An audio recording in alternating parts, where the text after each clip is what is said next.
오늘은 누가복음 두 번째 시간입니다. 여러분 혹시 이런 상상 해보신 적 있습니까? 하나님이 정말 내게 말씀하시는 거예요. 이렇게 성경처럼 오늘 읽은 성경처럼 천사가 나한테 이렇게 나타나서 두려워하지 말라. 하나님이 너를 택하셨다. 이렇게 저한테 오셔서 말씀해 주시면 어떨까요? 전 무서워요. 좀 무섭지 않아요? 혼자 있는데 갑자기 이렇게 천사가 내려와서 두려워하지 마라. 막 이렇게 얘기하면 되게 좀 무서울 것 같아요. 그런데 사실 이런 상상을 해보다가도 이게 나랑 상관없는 얘기처럼 들려져요. 왜냐하면 나는 그럴 자격이 안 되는 것 같고 그럴 일 없는 내 모습을 잘 알고 있기 때문입니다. 그런데 오늘 말씀 보니까요, 하나님이 말씀하신 대상이 누구냐면 대단한 리더가 아니에요. 뭐 종교 지도자도 아니에요. 어디 뭐 이렇게 잘하던 사람도 아니에요. 그냥 시골의 한 평범한 소녀였어요. 마리아에 대해서 우리가 지금 얘기하니까 마리아가 예수님을 키우신 분 뭐 이렇게 갈 수 있지만 그 당시에 마리아는 아무도 아니었어요. 그냥 정말 평범한 한 소녀였어요. 그녀는 준비되지 않았고요. 자신을 특별하다고 생각해 본 적도 없어요. 그런 자에게 하나님이 찾아오신 거예요. 그리고 찾아오셔서 단순히 위로하거나 격려한 게 아니라 구원자이신 예수님이 그녀를 통해 오실 것이라는 것을 말씀하신 거예요. 그래서 오늘은 세 가지 질문을 가지고 말씀을 나눠보려고 해요. 하나님은 지금도 우리에게 말씀하실까? 그리고 예수님은 왜 동정녀 마리아를 통해 오셔야만 했을까? 그리고 말씀이 내 삶에 임하면 정말 내가 달라질까? 이 세 가지 부분, 이 질문들 가지고 하나씩 풀어나가 보도록 하겠습니다. 첫 번째예요. 잘 모르겠어도요, 하나님은 말씀하십니다.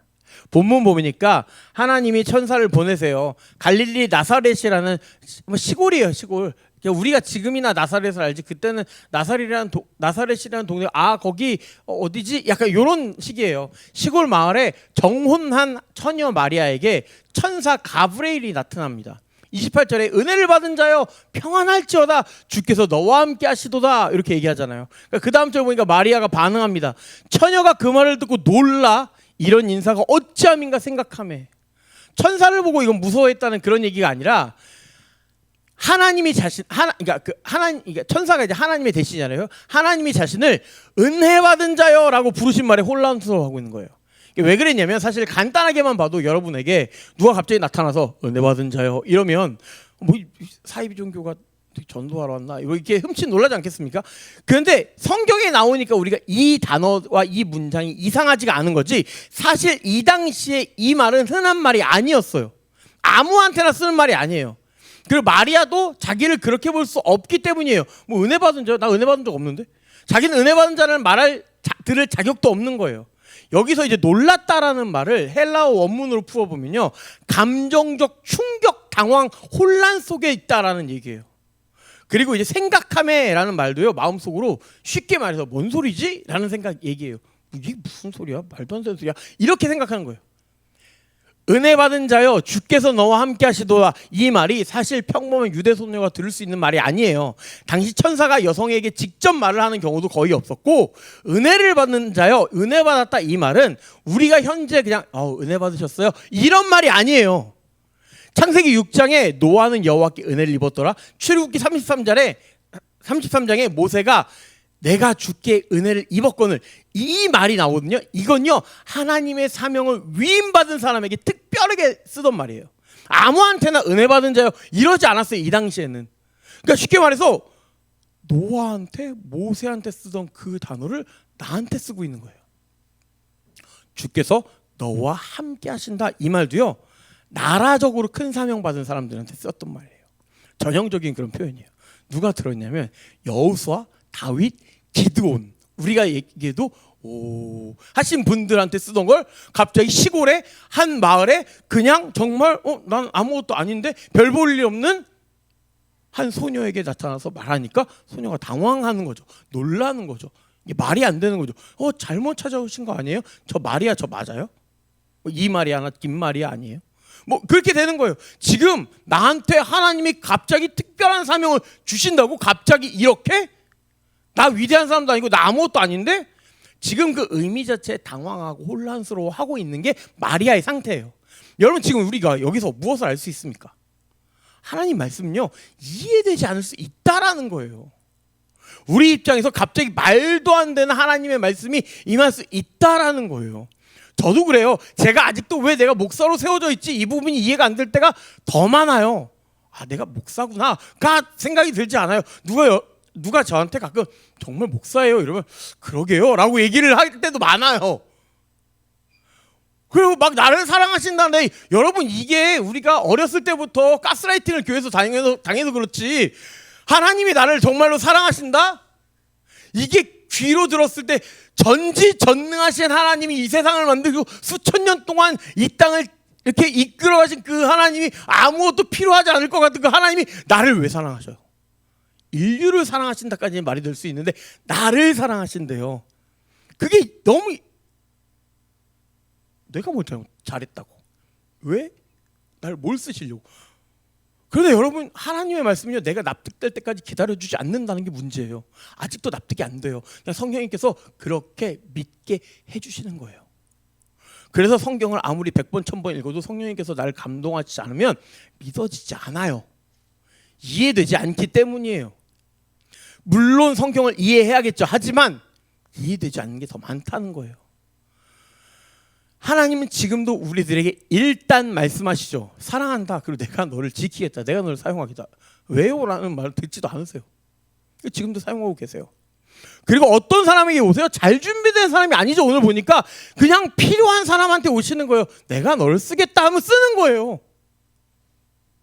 이건 하나님이 결정이에요. 마리아에게 오늘 그날이 특별한 날도 아니었고 그냥 기도하던 중도 아니었어요. 그가 뭐 믿음으로 나아가려고 그 전에 하나님이 감동을 주셔서 이런 것도 하나도 없었어요. 그냥 하나님이 그녀를 그냥 어느 날 갑자기 찾아오신 거예요. 이 부분에서 마리아에겐 이유를 찾을 수가 없어요. 뭔가 특별한 영적 상태에 도달해야만 말씀을 듣는 게 아니라는 거예요. 근데 우리는 자칫 잘못해서 내가 어떤 이게 차근차근 쌓다 보면 그제서야 하나님을 만난다고 착각할 때가 있어요. 아니에요.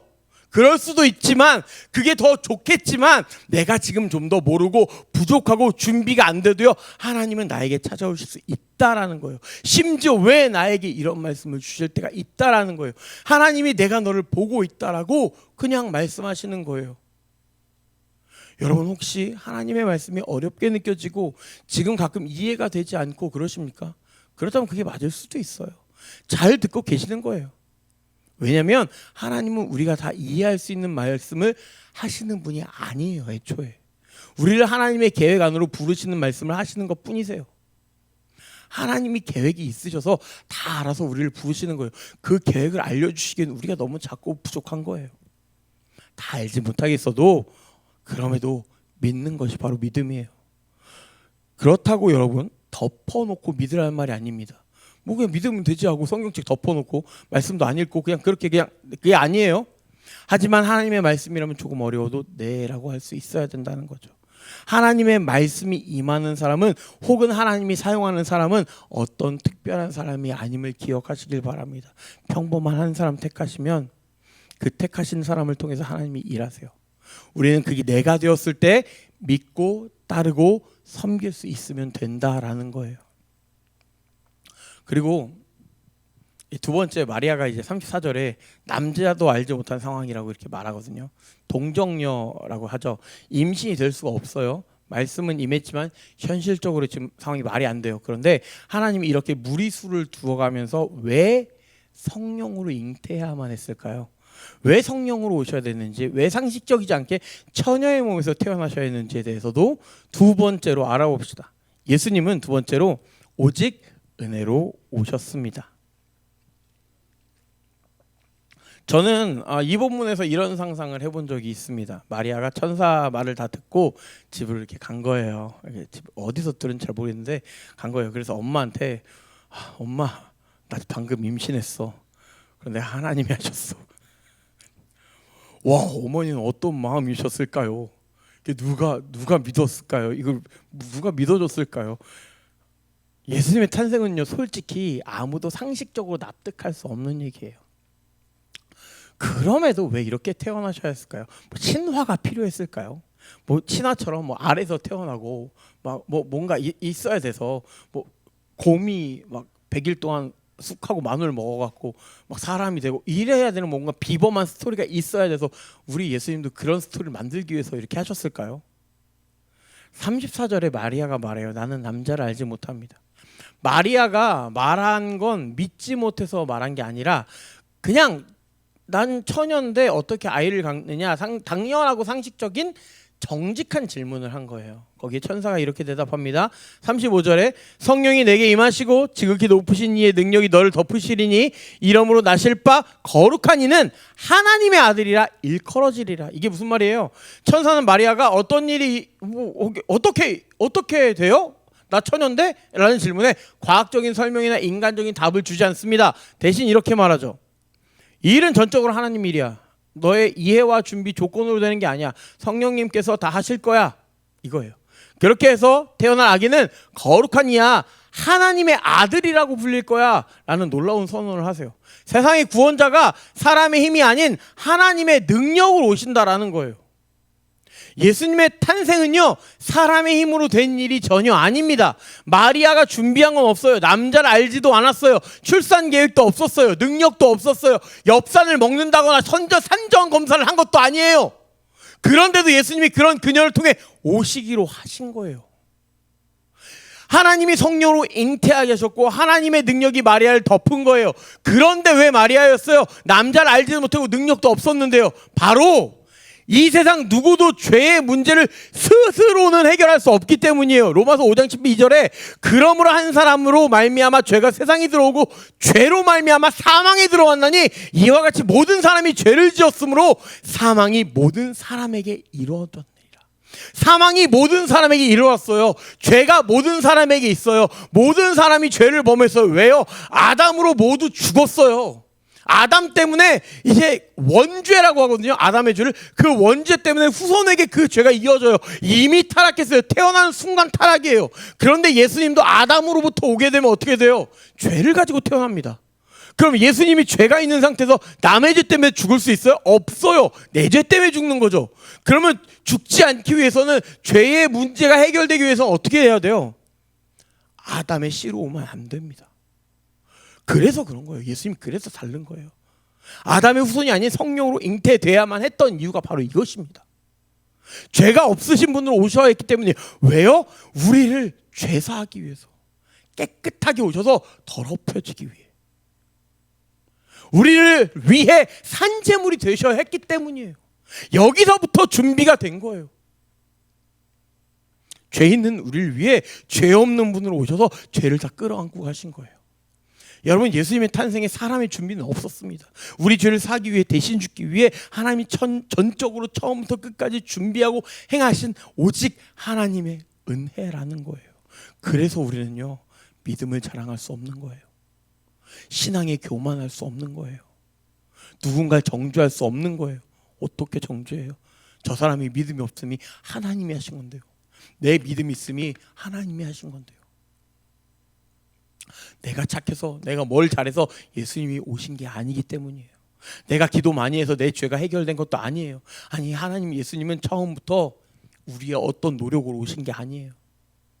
완전히 죄로 무너져서 우리로서는 아무것도 할 수 없는 그 상태인 우리에게 오시기로 작정하신 거예요. 그래서 우리가 그 어떤 것도 자랑할 수 없게 하신 거예요. 우리가 자랑할 분은 오직 하나님, 그 일을 이루신 하나님, 그 하나님 뿐이라는 거예요. 여러분, 혹시 이런 마음 드신 적 있습니까? 나는 부족하고 죄가 많아서 하나님 안 쓰실 거야. 나는 내 삶도 못 챙기는 사람인데 하나님의 일을 어떻게 해? 나는 평범해서, 아니 평범보다 부족해서 하나님이 날 사용하신 일은 없을 거야 라고, 혹은 내가 뭐가 예쁘다고 내 죄를 해결해 주시겠어라고 생각하십니까? 하지만 하나님은 말씀하십니다. 너가 어떤 모습이든, 심지어 너가 나를 사랑하지 않아도 네가 준비하고 움직이면 내가 알아서 할 거야. 너가 나를 모를 때부터 난 너를 사랑했고 너를 위해 죽었어. 예수님은요, 부족하고 연약하고 죄 많은 그런 우리를 위해 오신 분이십니다. 우리가 아무것도 하지 못할 때, 하지 못하기에 하나님이 다 아시고 찾아오셔서 행하신 거예요. 바로 이것이 복음입니다. 여러분, 복음을 우습게 여기지 마세요. 오로지 하나님의 은혜예요. 축복의 은혜고 선물이에요. 이것을 기억하고 나아가시는 우리 되기를 주님의 이름으로 축복드립니다. 그리고 마리아는요, 이 은혜 앞에서 조용히 확실하게 대답해요. 38절에 마리아가 이르되 주의 여종이오니 그 말씀대로 내게 이루어지이다 라고 말해요. 그 순간부터 그녀는 하나님의 이야기에 들어간 사람이 됩니다. 우리도 하나님의 말씀에 말씀대로 내게 이루어지리라고 말하면 우리 인생 그럼 어떻게 바뀔까요? 마지막 세 번째 대지를 살펴보겠습니다. 세 번째, 말씀은 내 인생 이야기를 바꿔줍니다. 방금 말씀드린 마리아의 고백은요, 그냥 네 알겠습니다가 아닙니다. 이건요 자신의 인생을 하나님께 드린다는 말이에요. 쉽지 않아요. 생각해 보세요. 갑자기 잘 살고 있는데, 심지어 지금 마리아가 제가 너무 마음이 아픈 게 결혼을 앞두고 있어요. 이미 결혼을 예정해 놨어요. 요셉이랑 결혼하기로 했어요. 근데 천사가 나타나서 너 임신할 거야. 근데 아들 구원자 딱 이렇게 한 거예요. 여러분 생각해 보세요. 정말 이제 평범한 일상을 꿈꾸고 이제 결혼도 해서 한 가정이 이렇게 만들어지려고 하는데 갑자기 천사가 나타나서 너 바로 이제 임신할 거고 근데 아들이 구원자래. 그 인류로서는 멋지죠. 정말 놀랍죠. 정말 하나님 나에게 이렇게 사용하시려 그렇게 생각할 수 있죠. 그런데요, 사실 인류는 좋을지 몰라도 내 인생은 끝난 거예요. 일반 자녀 키우는 것도 어려운데 키우는 아들이 구원자래요. 예수님인 거예요. 여러분 예수님 키울 수 있어요?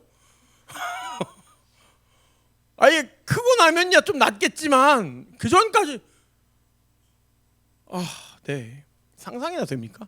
결혼 전부터 임신한 것부터 사람들에게 뭐라고 얘기할 거예요? 결혼 전에 이미 임신을 한 거예요. 차라리 결혼하고 나서 첫날 밤이 되기 전에 하나님이 그때 나타나서 야 아무것도 하지 마. 그리고 이제 임신 될 거야. 이렇게 하시면 차라리 난데 그 훨씬 전이에요 지금. 예비 신랑부터 이걸 믿겠냐고요. 고민하게 되죠. 그런데 어떻게 해요? 주의 여종이 오니 말씀대로 내게 이루어지리라. 나 주님의 여종이오니 주인이신 당신 말씀대로 내게 이루어질 것입니다 라고 하는 거예요. 하나님의 말씀이라면 내가 받아들이겠습니다. 하나님이 하시는 일이라면 제 삶 드릴게요. 감사합니다. 이거예요. 말씀은요, 여러분, 혹은 하나님의 이끄심은요, 내가 이해할 수 없는 상황으로 우리를 이끄실 때가 있어요. 말도 안 되는 일이 있을 수 있어요. 도저히 설명되지 않는 그 순간 아무리 생각해도 이해가 안 되는 그 자리로 우리를 데려가실 때가 있다니까요. 그럼에도 그 이끄심의 그 말씀에 순종할 때요, 내 인생의 방향이 바뀌어 버립니다.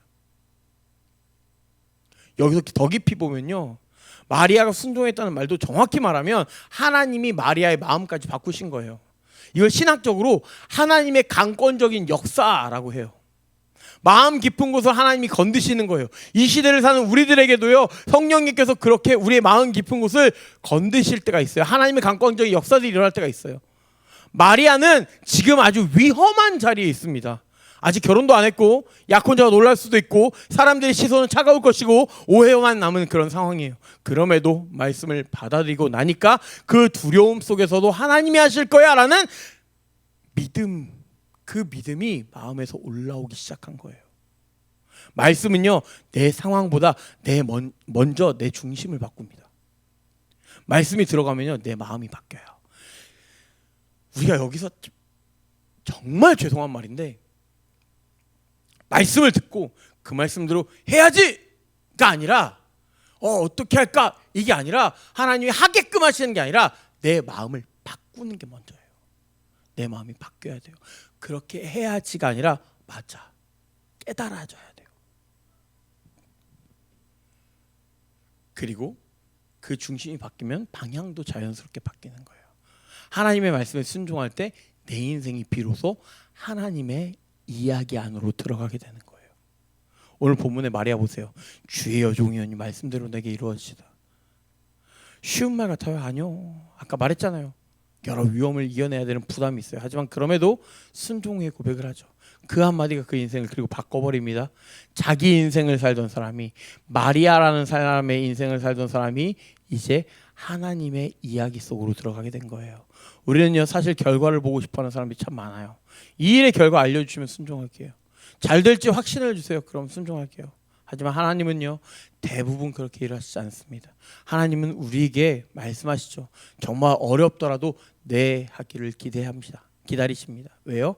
그 고백이 우리의 인생의 방향을 바꾸기 때문입니다. 하나님의 계획 속으로 들어가는 첫걸음이기 때문입니다. 제가요 여기까지 원래 설교를 준비하다가 문득 이런 생각이 들었어요. 근데 저는 목사니까 하나님 인생을 이야기 속에 들어간다 그렇게 하면 이럴 수 있는데, 하나님의 이야기 안으로 들어간다는 게 내게 과연 무슨 유익이 있지라는 생각을 한번 해봤어요. 그러니까 이 부분에서 구체적으로 여러분들에게 전달해주고 싶은 마음이 생겼어요. 그래서 준비했는데, 첫 번째로 하나님의 이야기 안으로 들어간다는 건요, 하나님의 그 계획 속에 들어간다는 건요, 내 인생이 설명되기 시작합니다. 첫 번째, 고난, 실패, 억울함, 세상에 힘든 거 많잖아요. 나 혼자서 다 이해가 안 되는 내 삶의 수많은 조각들 있죠. 이게 하나님의 이야기 안에선 다 이어집니다. 내 이야기만 봤을 때는 뭔지 모르겠거든요. 그 퍼즐은 뭔지 모르겠거든요. 그런데 하나님이 이야기판으로 들어가면 그 퍼즐이 맞춰지는 거예요. 아, 이런 의미였구나. 혼자서는 잘 안 되지만, 혹시 여러분의 삶 해석되지 않는 시간들이 있습니까? 하나님의 이야기 안으로 들어오면 그 순간도 분명 설명이 되기 시작합니다. 크리스천은요, 하나님의 이야기 안에서만 우리의 인생 이야기가 설명이 되어집니다. 그리고 회복도 시작돼요. 두 번째로 또 뭐가 있냐면, 내 인생이 멈추지 않아요. 세상은 말해요. 너의 이야기를 써라. 당신의 이야기를 쓰십시오. 당신의 삶을 펼쳐보십시오 라고 해요. 하지만 병들고 실패하고 죽으면요, 결국 그 이야기는 거기까지입니다. 자서전을 썼는데 결국은 실패하였습니다 라고 쓰면 아무도 안 봐요.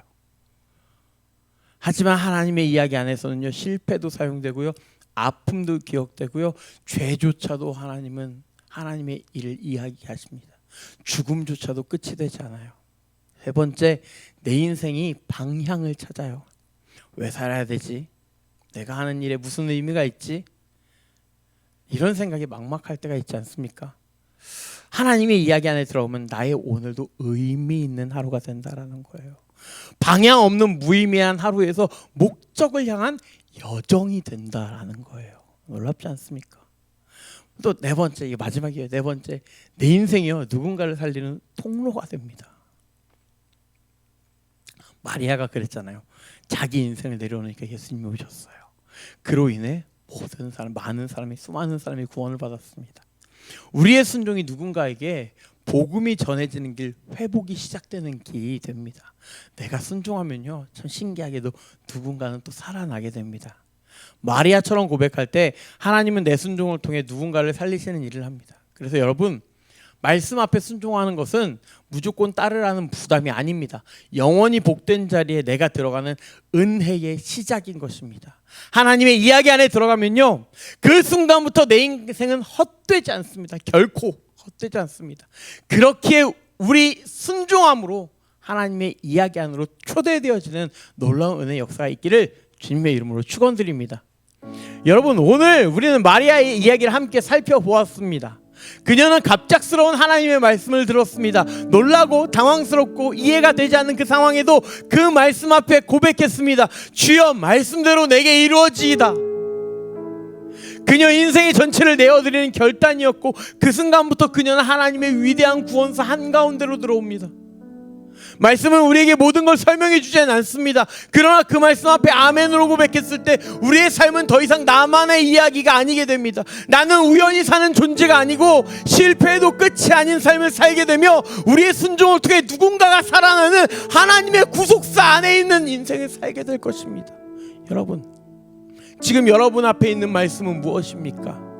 하나님 앞에서 지금 여러분에게 어떤 걸 내려놓게 하시고 무엇을 따르라라고 말씀하십니까? 그 말씀 앞에 여러분 마리아처럼 순종하며 고백하는 우리가 되기를 원합니다.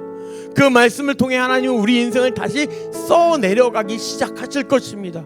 그 마음으로 이 시간 함께 기도했으면 좋겠습니다. 첫 번째, 하나님의 말씀이 들리는 사람들에게 해주세요. 내가 듣고 싶은 말이 아니라 하나님이 하시고자 하는 말씀을 들을 수 있는 귀를 주세요.